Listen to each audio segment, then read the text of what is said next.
God bless you. I'm so glad to have this opportunity to talk with Mother Pullin. She's the church mother at Lucas Temple, True Church of God in Christ. And today we just want to have a conversation about being a mother and the journey toward, your journey toward becoming a mother. And then some of the things that, as a mother, you're inspired to teach. And we have a situation now where we have a lot of young women that needs motherly teaching, and they need the instructions of a mother. And we acknowledge that God had these roles to be placed in his body, where there's a mother to instruct the young women. And how you feel today? Oh, I feel wonderful. Yeah. I feel great. Well, good. That's good. And how did you come into God and come into motherhood? Well, my mother, she knew about holiness, but we didn't. Mm-hmm. My father was in a Baptist church, and so when they married, she started attending the Baptist church with my father. So that's all we knew up until I reached the age of 12. Mm-hmm. That's when she heard about the True Church of God in Christ, and she went out and she started visiting. And one time we went there, Bishop Lucas was there, and he was running a revival. Mm-hmm. And she heard the word of God, and she told Bishop Lucas she wanted to join up with the church. Mm-hmm. And we were children, so we followed her. Mm-hmm. And we joined also. Uh, And we got baptized. And I've been on the ship since that time. And I took this thing serious. I thought once you make that commitment to God that I should keep it fulfilled. And that's what I was determined to do. And I went on through high school, graduated high school, married my husband, and then we left the church in Thomaston and came to Lucas Temple. mm-hmm. Now before then, my husband, well, he grew up in Savannah, but he was already attending Lucas Temple because he was going to Morehouse College. I see. And so when we married, we moved here, and we continued with the church, and still here today. All right. Wonderful. We raised our family, raised the children, still stayed with the Lord. Yeah. He's one of the deacons here at the church, Yes.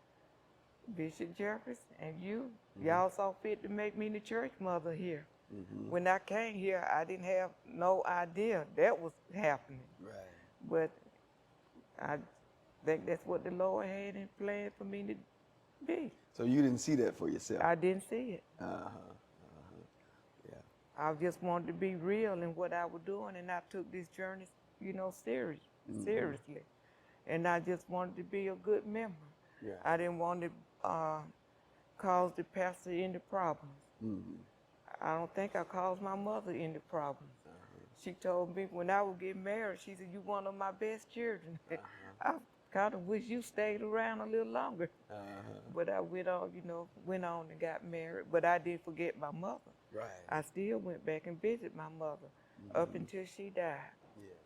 Well, that's good. And so to your union with Deacon Pullin, how many children? We have 7 children. 7 children. How many boys? How many girls? We have 3 sons and 4 daughters. Okay, it's a pretty good mix. Pretty Yeah. good mix. So you know how to raise both of them. Yeah, 1 grandson. One grandson. One grandson. And so you've kind of, you know what it's like to raise boys, and you know what it's like to raise girls. Yes, I do. And then you've already completed the whole process where, you got the infant, the little baby, and all the way on up to teenage years. And then, you got some that maybe have even married. That's right. And so you understand how to raise a child and then the different stages of parenthood. Yes. Because it's not all one stage. It's some different stages, in parenthood. Yeah.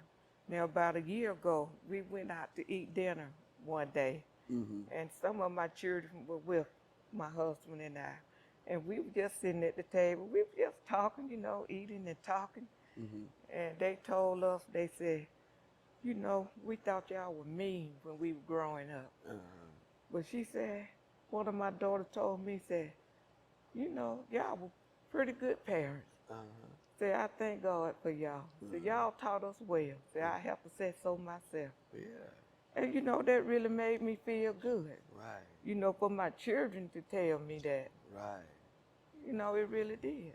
Right. You know, and I can imagine, I'm a parent myself, and my children are adult children now. And so one of the things that you may have as a mother is thoughts about how you did. You know, Yeah. what your report card looked like. I think my report card looked pretty good. I think it looked pretty good. But of course, with looking back, I see some things I could have done better. Yes. And so now with my grandson, I do better. Right. And like I told one of my daughters, I said, one thing about this journey here, when you learn better, you do better. That's right. I said, I learned better and I'm doing better. Right. Because she told me, she said, I noticed a difference in you. Yeah. Said, look like you're doing even better than what you were before I left home. And that's when I told her, I'm learning, I'm still learning. Right. And as I learn, I want to do better. Right. You know, I still want to be the mother I need to be to you all. Right. And I want them to come to me. And they do. When they have problems, they come to me and they talk to me. Right. And that's what I want. Right. You know, I don't want them to have to go to somebody else. I want my children to come to me. Right. I went to my mother and I talked to her. Right. You know, it wasn't no problem. Right. Right. And that's good. That's good. And in parenting, you know, as we have our little children, we do the best we know how to do. Right. But as we go through that process, we learn. And like now I got some grandchildren myself, and I see some things differently myself. And so if I had to raise children all over again, I would do better. And I have some regrets, you know, with my children, and I would do some things differently now.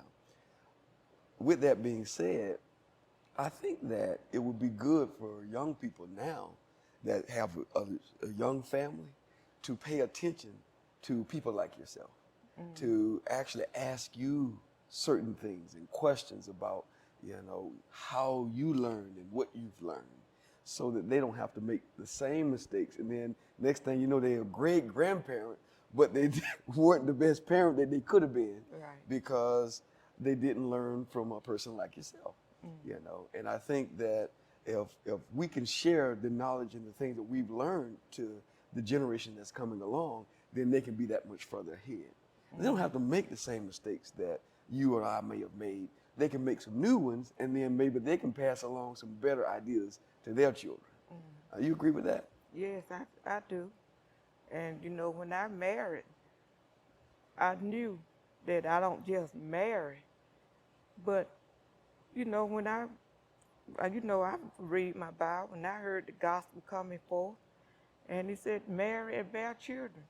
So I knew when I was taking on the husband, that not only do I just marry him, but, you know, multiply, help the family to increase. Right. So I knew that. And I always felt like that God is not telling me something I can't do. Right. He's saying that for a reason. So I was like, I still got to come under obedience. You know, even though if somebody asked me, say, how many children you want? I would say, oh, about 3. But, you know, I found myself, I had 7. So I thank God for all 7. And I love those 7 just like if I had 3. Right. Because they came from me. Right. And I feel like God gave them to me. Right. And then I have them here. And when I'm gone on, see, then they can go on. They can increase. They can do something better. But if I didn't have them, then when I'm gone, that's just it. That's it. But see, I have somebody that can keep the legacy going. Keep it going. That's right. And I think, and when I think about that, I would think to myself, well, this is what God had in mind. That's what I'm thinking. So when I leave, then another generation come on. That's right. Then my children have children, got another one coming on. That's right. That's right. And it's a blessing. It is. Children are a blessing. And actually you can really enjoy parenthood. You can enjoy motherhood. You know, it sounds like you have enjoyed it and even enjoying it now. And what are the age ranges of your children right now? Oh, let me see now. The oldest to the youngest. 46 to about 38, I believe. Okay. 46 to 38. Okay. So they pretty close in age. Yeah, yeah. And in fact, I remember your children and I. We kind of grew up together. Right. And I remember, you know, you was a friend of my mother. Yeah. And I remember y'all used to come over to the house sometimes, and so I remember y'all coming along that time. And so, as you think about it, what skills did you begin to have to employ, especially as you had multiple children? And it sounds like you had them kind of together. So y'all was kind of growing together, the children growing together, y'all growing as parents. And what kind of skills did you begin to acquire that would be good for young mothers today? I learned that you have to spend time with. Now, like when I had my first one, only had one, so I had more time with that first one. And my last one, I had more time with her, because when all the other one was in school, and during the day it was just her and me. So we would get up and we could do things. And I had learned from the first one, my first son that I had learned from her, you know, how to just deal with her more patiently than what I did with some of the other ones. Oh wow! So really, even with your 7, by the time you got to 7, you knew some stuff to do. Yeah, I was still learning how to deal with children and how to raise them. Some mistakes I made with maybe the first 2. By the time I got to that third one, I understood. I knew what to do. You understood. Yeah. That's good. And that's why I know the scripture says in Titus 2 and 3, it says, the aged women likewise, that they be in behavior as becometh holiness, not false accusers, not giving them much wine, teachers of good things, that they may teach the young women to be sober, to love their husbands, to love their children. So to love their children, to love their husbands, to love their children. So teach them to love their husbands, to love their children. Didn't you love your husband when you got married? I did. And then when you had your child, when you got your first little child, and you just cradling your little baby, it was a son. The first one was a son. Cradling your little son in your arms, you thought you loved him then, right? I did. But was it something for you to learn? Yeah, it was definitely something to learn. Yeah. Because, you know, I never been a mother before. Never been a wife before. So, yeah, it was a lot I had to learn. Yeah. So can you begin to speak to the learning to love, to the learning to love? You know, because sometimes people think that warm, fuzzy feeling you have towards your child or towards your children or toward even your husband or anybody, that's love. That's it. And then some people say, well, I don't love this person no more because they don't have that warm, fuzzy feeling. Is that love? Is that the essence of love? That's that feeling that you have. What would you say to that? I don't think that's really love. I think that's a feeling, but not love, because love, you never give up on love. That's right. You always love. But like, I didn't let my husband go to work, and I didn't fix breakfast before he left. I would make sure he had a meal to eat.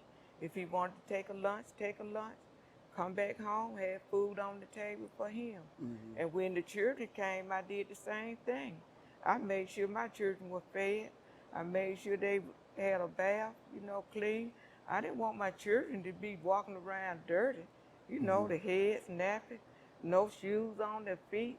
You know, I would get them a bath and clean them up and take care of them. And if I felt like if anybody should do without, I was willing to do without, because I wanted my children to look nice. And so then once I got all of them raised up, and my last one began to leave the home, I got kind of lonely. The house was quiet. Nobody there but me. You know, I hadn't had that feeling in a long time. So I said, well, now I need something to do. So that's when I went back to school. I started learning. Went to school and got my certificate and worked and started working. But then I still didn't forget my children. I tried to schedule my hours so while my children was in school, when they came home, I would be home. So I didn't want to miss church. That was another thing. So I wouldn't take a job that where I had to be to work at 3 over in the evening and get off around 11 at night. I said, no, that won't work because I want to give God his time. I want to be in the service too. I want to be here for my children. And so the Lord just blessed me, and it worked out that way. And I was honestly about that thing. There was one job, I really wanted that job. I thought I would really like it. But I kept thinking, but the hours. I said, 3 o'clock over in the evening, my children just coming home. And I said, I can't do it. I just told her, I can't take it. Yeah. I need something during the day so that I can be home with my children. Yeah. And the Lord had really blessed me. Yeah. I always remembered the church. When Bible study came on Monday nights, I wanted to be here. I didn't want to be somewhere on a job. And I had a husband. My husband was working. So my income was not the primary income. So, I just couldn't see myself not being here. And looked like I could just see, in my mind, I could just see my pastor, Bishop Lucas, at the time. And he might have, I would think to myself, he might say, well, wonder where is Sister Pullin? And now here I am, on the job. I said, no, I can't do that. I got to go. I don't want Bishop wondering about me. So I just let that go, made my way to the church every Monday night when I could come. Yeah, so you made some priorities. I did. You prioritize God, you prioritize your husband, you prioritize your children. Right. And it sounds like your job and your career, it came under those 3 things. It did. It came after the Lord, after your husband, and after your children. Right. Then you had the room for the job. And I know we're in a time now that's what we're talking about now is probably unpopular. It might be, but I was like this. I said, now this is one time I want to be nosy. I want to know what's going on with my children. I didn't want to leave my children with anybody. Yes. I wanted to know. Yeah. Because I felt like those children were my responsibility. And I wanted to know what was going on with them. Yeah. Well, I think that's not being a busybody in other men's matters because that's actually your matter because they're your children. That's right. And you have a responsibility as a mother to raise them, and of course, your husband as the father to raise the children and bring them up in the nurture and admonition of the Lord because they belong to the both of you, and it was a partnership, that you had entered into, and it's just amazing that you actually took that stand early on that you wanted to raise your own children, and you wanted to be there for them, and those type of things. And so what advice do you give to the young women now, the career women, and we have a lot of educated women who are excellent in what they do, and sometimes people will say this about a stay-at-home wife. And some wives, they'll say that about themselves. They say, I'm just a stay-at-home wife. Well, what would you say to that? I'm just a stay-at-home mom. What do you say to that when they say just a stay-at-home? Like they are less than somebody else that's a lawyer or a doctor or engineer or some other profession. What do you say to that? And I think at the time, I may have said that myself, that I don't work, I stay home. I don't work. But really, I was working. You were I wasn't working outside the home because sometimes society might make you feel that way. But I know now I did the right thing. Yes. And for my children to come back and tell me, say, we thank God for you all because y'all raised us right. And now I can't say that every child will tell their parents that. Yes. But mine told me that. Yes. And I thank God for that. And I would say, you always remember God. Always don't whatever you do, always include Him in your plan. Yes. Remember your husband. I know some people married. Someone said, well, I don't want children. Well, maybe that wasn't a discussion before marriage. And you find out after you said I do, the man might want children, but the wife might not. Well, that's the time for you to submit to your husband because that's your head. You know, just submit to him. And if it's something that you might not quite understand, just go, if it work, if that's what he want, then you go ahead and join up with your husband.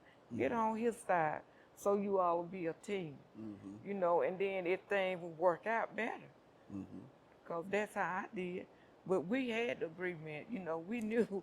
I had the understanding that when I married that I was supposed to have children if I could. Now, it's a difference if you can't have children. Well, certainly. Because somebody, you know, sometimes you just can't have them. And I have talked to women that didn't have children who wanted children. But then I talked to some that could have them and said, I don't want them. And it's kind of sad to say, and it might say, well, I don't care what my husband wants. I don't want this. But that's not the way it should be. I don't care what my husband wants. That's not the right attitude, is what you're saying. It's not the right thing to do. Y'all need to come together. Even if it takes talking to the pastor of your congregation, talk with somebody. Don't just go on your own and end up, you know, separating and leaving one another. You know, but try to, you know, come together and get that resolved. Yeah. In fact, in marriage, there should be some give and take in marriage anyway. And then now one of the things I would counsel a couple on before you get married, you should probably talk about children. You should talk about, you know, what your expectation for children is versus, you know, your spouse's. And y'all can have that conversation. But after you done got married, now y'all together now. And, and like you said, if you didn't have that conversation before, now you're having it on the backside, then you've got to do some submission and some agreeing to each other and moving towards each other in that. And then you also have, when you have children, you got to get on the same page with discipline and how you're going to raise the children after you have them. What advice could you give to a young mother in raising children with the husband, and maybe the husband having an idea about how to discipline, and then you may have a different idea? What advice would you give to a young mother in how to discipline and be on the same page with the husband? Okay, now with my husband and myself, he believed in whipping more, and I didn't. I believe if I could talk to my children, I could get them to do what I wanted them to do. And one time he whipped the children. I told him, I said, I think you whipping them too much. And he didn't get upset with me. He agreed with me. And so that's when he stopped. And as a matter of fact, some of my children told me, when we went out to dinner that time, they told me, they said, we noticed we used to always get whipping. Then we noticed we didn't stop, the whipping stopped. The whooping stopped. And I told him, I said, well, that's because we had a conversation and we talked and we agreed on that. And I can remember a time my mother whipped us so much after so long a time, when I got around the age of 11 or somewhere around there, I asked her, I said, it must make you feel good to whip us or something, because look like we get so many whipping. I said, sometimes I get whipped and I don't even know what I did wrong. And after that conversation, you know, I don't think she whipped us anymore. And so I grew up, you know, doing that. And so I felt like if I could just talk to my children and take up the time with them like I should, that I wouldn't have to do as much whipping. But you have to start when they're young. Yes. Around a year old or somewhere around there when they understand. You tell them not to do something, they see you looking at them, and they decided they want to do it anyway, then that's when I would call mine to me. I said, didn't I tell you don't do that? And you know, that might be all I might say. And then they go back and they go to do the same thing again. Now the second time, my voice gonna get a little louder. Did I tell you not to do that? And they might poke their mouth out at me a little bit Mm-hmm. and go back and sit down. But if I leave the room and I see what I told her not to bother and it's gone, I said, now I told you not to bother that, didn't I? Mm-hmm. That's when I might take the old little, do Mm-hmm. something like that. Mm-hmm. And said, when I say don't do it, that's what I mean, don't do it. Mm-hmm. And so they'll go from that time there. And then later when they see me, they might see that same thing again. And they'll like, no, no, They no. I'm know. like, right, no, no, no. That's what Mama said. No, don't do that. So when I see that, I know they understand. Right. That's right. That's right. And in fact, the earlier you train them in that way, you don't have to be so physical. Right. You know, as you get older, you don't have to be so physical. You don't have to go to them rough periods like that. If you can actually start early to help them to know that when I say something, I mean what I said, Right. when I say it. You know, not the 7 or 8 time. Mhm. You know, but and so it can help you to alleviate the Walmart situation or the Target or the you're in the store and the child just falling all over the ground and over the floor. I want it, just, you know, having a fit. You know, I don't know. Have you ever had a situation like that with your children? No, I seen that. I seen it I have seen it in different places. And I seen look like the mother and sometimes the father look like they wrestling with the children. A little 2-year-old and an adult. To me, I'm saying no way. Uh-huh. I see that, I was like, no, I get them in check quick. Mm-hmm. And, you know, I have had some of my children, by that time, they might be like 5 or 6, and they'll look and say, that little boy bad. You know, and they sitting with me, they just sitting there looking at them. Uh-huh. I said, ain't you glad you don't have to go through that? Uh-huh. Yeah, and they look and they know. They know.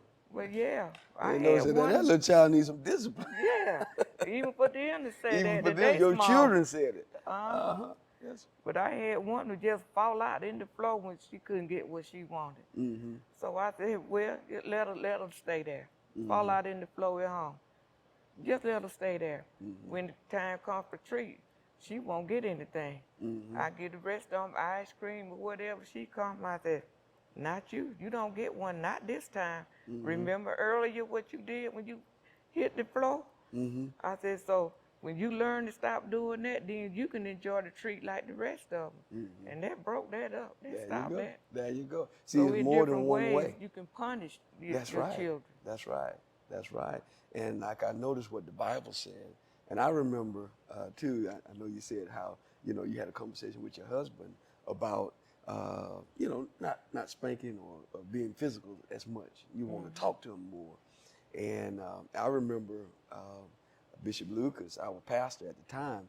He was my friend because he helped me too. He helped me to stop getting so many whippings. Because he would tell the parents, he said, the Bible said, train up your child in the way he should go. It didn't say beat him up. See, and so, some people had a thought that training equals beating. Training equals whipping. Whipping equals training. And the reality of it is that it's just like us when we go on our jobs. We have to be trained on our job. But what would it look like when we go on our job? Every time you do something wrong, your boss pull his belt and strap out. That ain't a good training program, is it? No. And one thing I think about too, like I see some of these young guys getting arrested on television with the police, and the police, beating on it and doing. I say if they had the right training, perhaps they wouldn't be going through that. That's true. That's true. I worry about mine doing that. Right. Although one of my sons, he's working with the police department. Right. He on the other side of it. He on the good side of the law. Some of the story he tell us, I mean, it just, I just didn't think people could do some of the things that they do. Yeah, yeah. And then once again, he'll tell us, say, I thank God for the teaching. Yes, yeah. For the way y'all taught us. Right. Because some of the things that we know and what we taught, they're like, these people, they don't even know. See, you would think they would, but they don't. So I thank God for the teaching. Yeah. And a lot of us, we are product of what our parents did. Our parents brought us to church and we began to learn the way of God. And really, you look at others that may not have been trained that way, and some of it, I would say, is not their fault. Some of it is their parents' negligence. I know the Bible says in Proverbs 22 and about 6, I think it says, train up a child in the way that he should go. When they're older, they won't depart from it. And the children, they'll remember. They'll remember as they get older, they'll remember. And a lot of training comes through teaching, talking, and then like you said earlier, you know, the discipline doesn't always have to be the strap. Right. The discipline is not always a strap or a switch, or it's not always physical.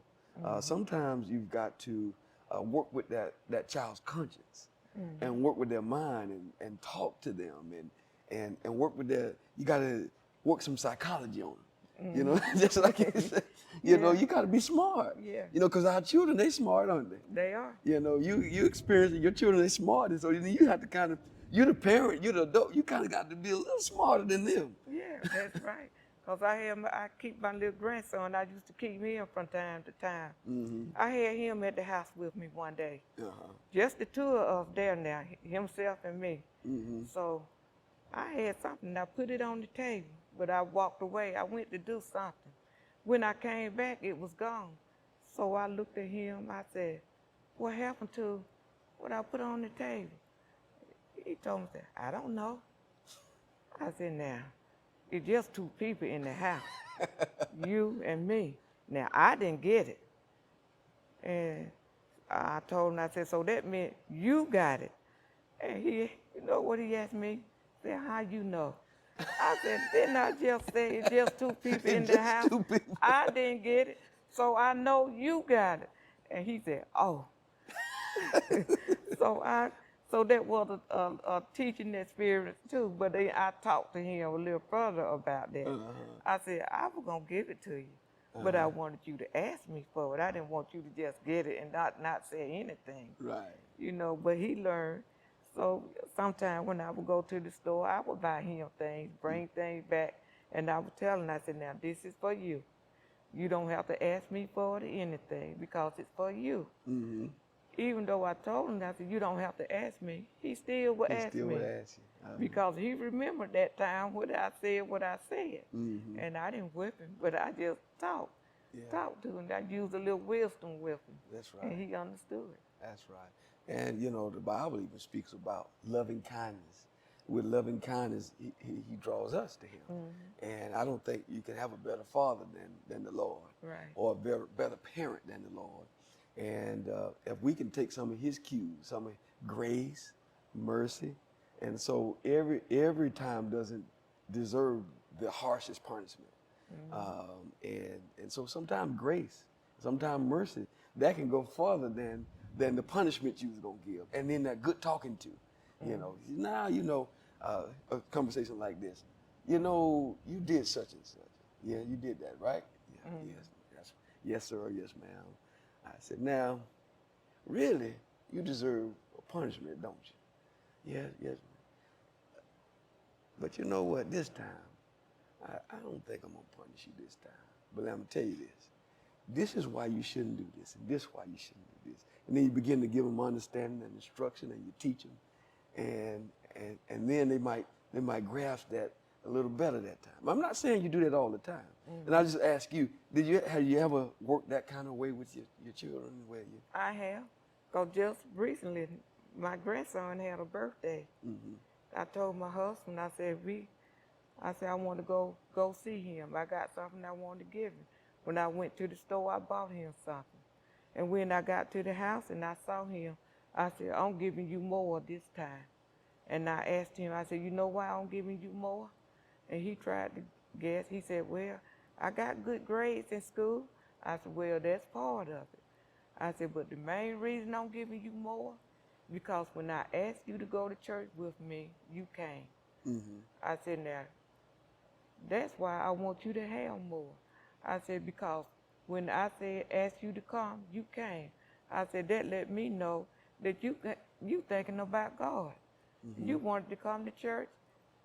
And, you know, I just wanted to give you something for that. I said, that's why I'm giving you more. And he told me, thank you. Yeah. Yeah, and that may go a long way with him to see that you're that interested in him, serving God and coming to the house of God.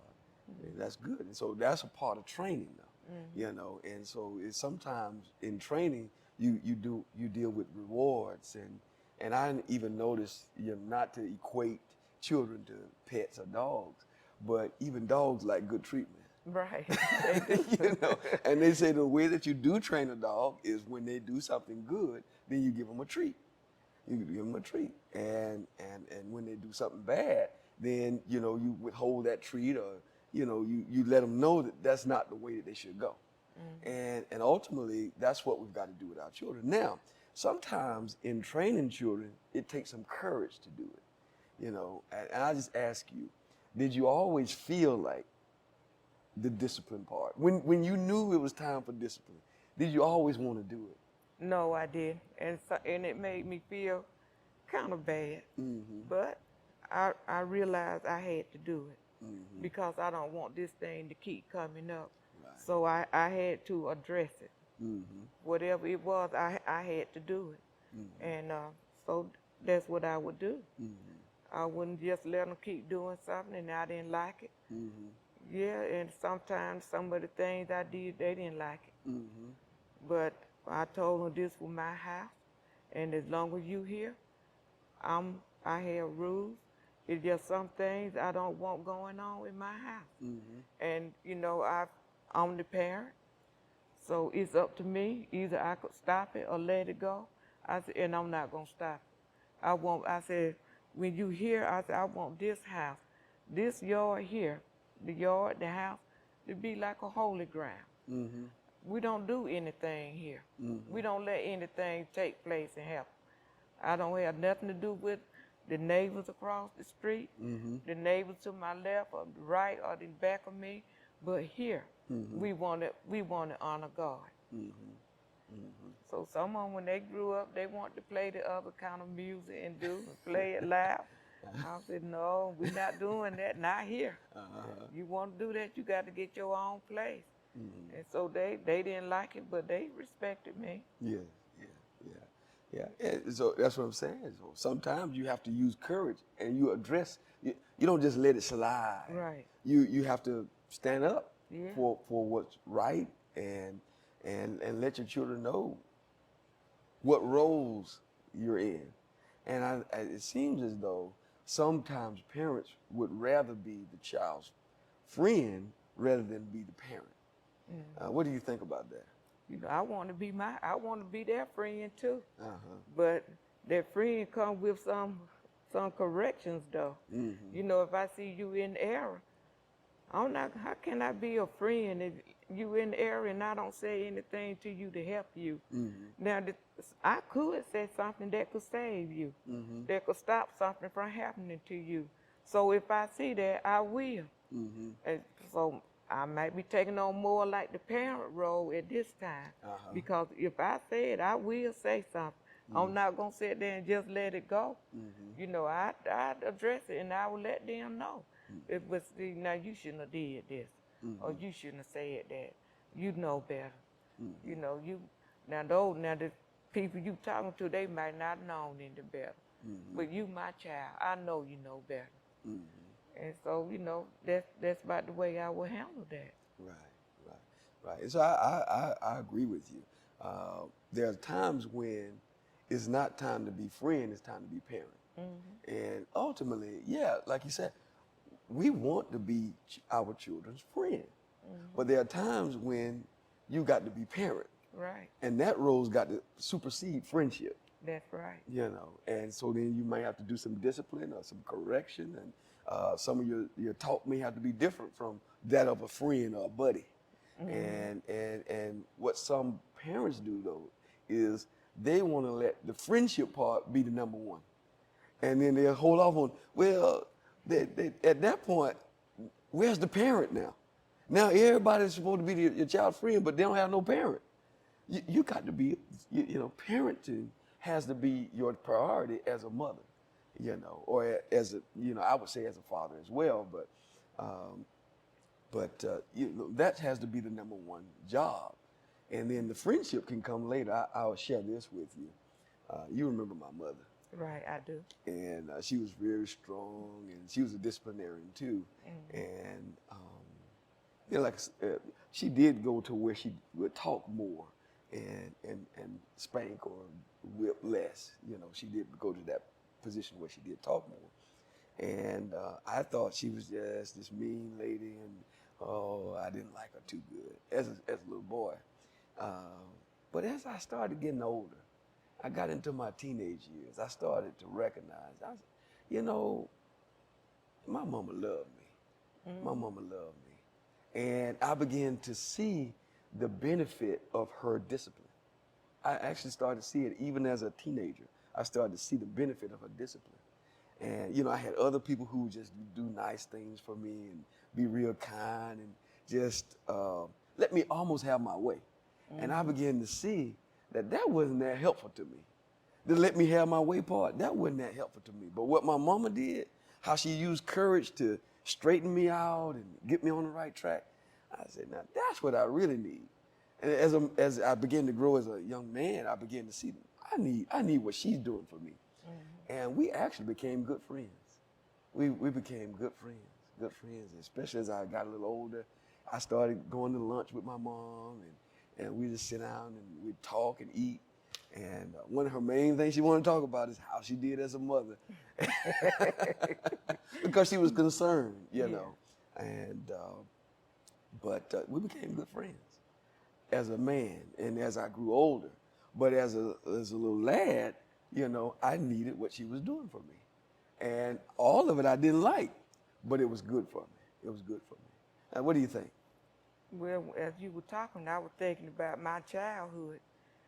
I had an aunt, and long as she could drink, and I used to go over to their house and play checkers, because I was around there, and I learned to play real good, got real good at it. I didn't want to play nobody around my age. I wanted to get with the adults, because they weren't no challenge to me, the kids. Yes. So I played with them, and I would go over there every day playing, and just talking and all. And then it wasn't too long ago after that, my mother, she got serious about church. She wanted to come into holiness. And she didn't like it. I seen a different side of my aunt.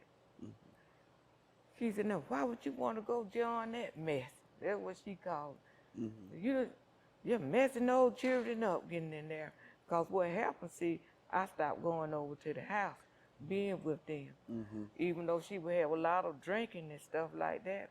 But I knew not to bother, not to get into any of that part. Because my mother had taught her.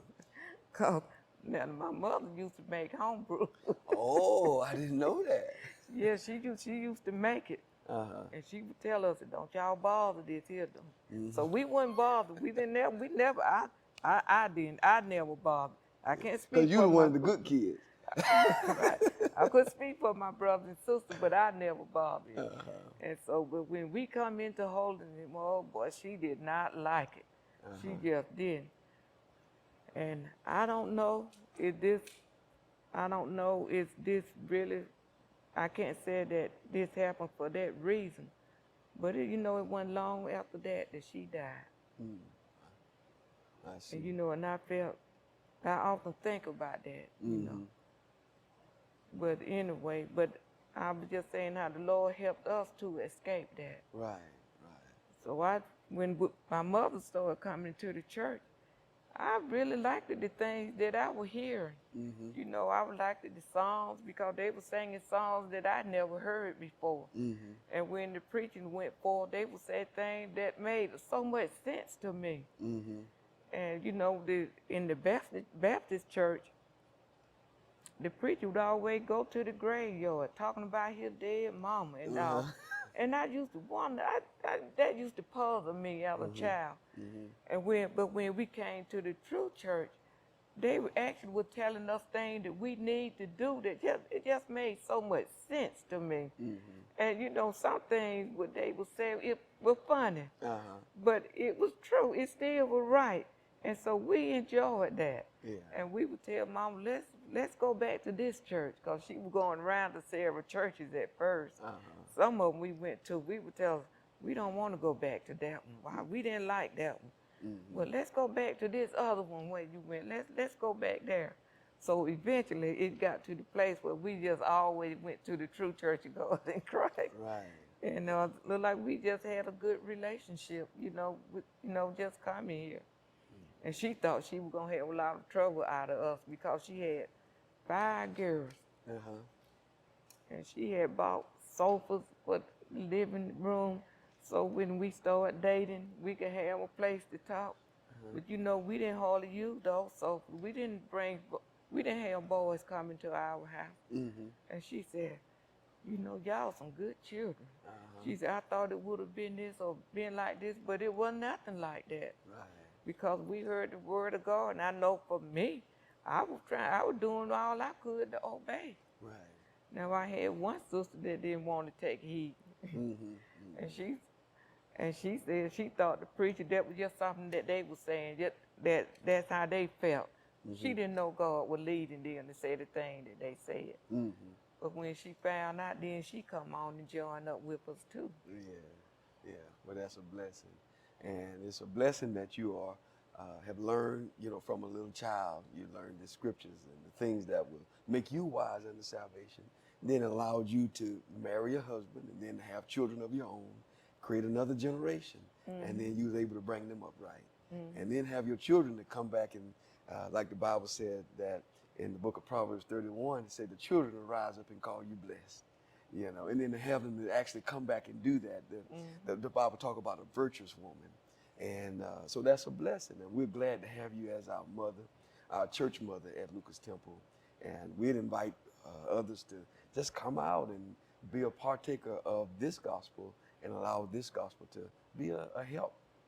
And I will say that you are a good mother.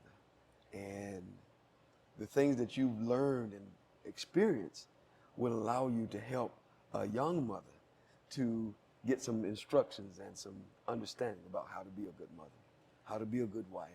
And I think your husband praised you too. Oh, yeah.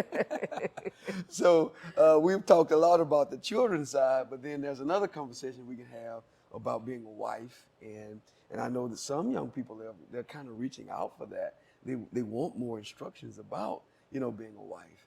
And so maybe we can have another conversation about that. Most of our conversation today has been about the raising the children and being a mother to children. And there's a lot of skill involved in it. And it's a way to love. It's not a feeling, but it's some instructions that has to be done. Like the scripture says in Titus 2, and it says, teach them, aged women, teach them to love their husbands and love their children. And so there's some skill involved.